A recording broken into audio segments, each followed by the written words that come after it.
So you find yourself in a bidding war. There's a house that you want to have, and there's other people that want to have it. And how do you win in a bidding war?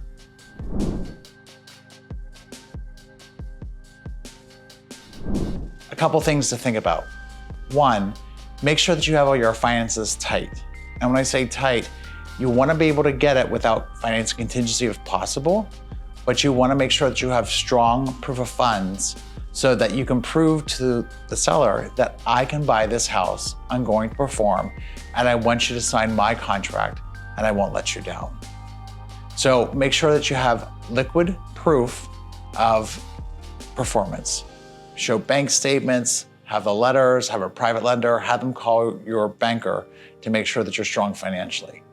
Another thing is inspections. In a multiple bidding war, you can't go into a contract with inspection contingencies. So you have to do a pre-inspection.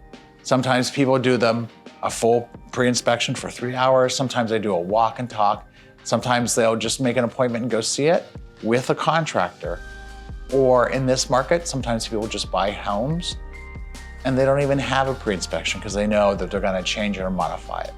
So find the one that's right for you, but don't come in with a pre-inspection. The other thing to consider is, what does the seller want? What title company do they want? What day do they want to close? Do they need rent back? What's going to make them happy? Find out what the seller wants so that you can meet their needs.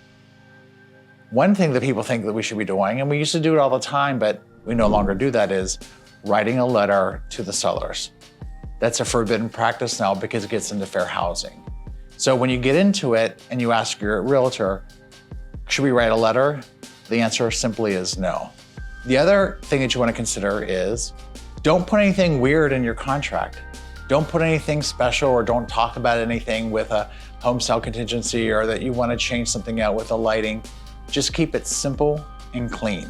The other thing is escrows. Escrow is an easy way to put money into the escrow account, and it shows your seller that you're going to perform.